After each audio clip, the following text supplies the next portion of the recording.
আমার বর আমাকে বলল হঠাৎ যে চলো তারাপীঠ যাচ্ছে সবাই অফিস থেকে, চলো একটু যাই। আমি বললাম চলো রেডি হয়ে নিই। 10টা মিনিটের মধ্যে রেডি হয়ে আমরা চলে এসেছি তারাপীঠ। এখন আমরা ভোরবেলা যাচ্ছি পুজো দিতে। ভোর 5টা 40 নাগাদ আমরা লাইনে দাঁড়িয়েছি। আর আমাদের পুজো দিতে এত দেরি হয়েছে মানে ধারণার বাইরে। এইটা হলো 10:30। ছোট্ট ছোট্ট ক্লিপ নিয়েছি। আর এই যে 10টার সময়তেও আমার খুব কষ্ট হচ্ছিল, না খেয়ে আর পাচ্ছিলাম না, শরীর একদমই দিচ্ছে না, আর এত ভিড় ধারণার বাইরে। তো কষ্টের মধ্যেও আমার বরকে বলছে আসবে, আমার বর কি বলছে শোনো। কিরম কষ্ট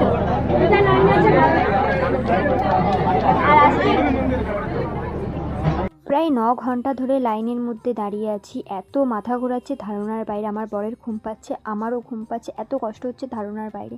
প্রায় 3টে বাজে তখন আমরা পুজোটা দিতে পারি। আর মনটা এতটা ভালো হয়ে যায় ধারণার বাইরে, পুজো দিয়ে পুরো শান্তি। কেমন কী লাগলো মিনি ব্লগটা অবশ্যই কমেন্ট করে জানিও। পরে একটা ভিডিওতে দেখা হচ্ছে। টাটা।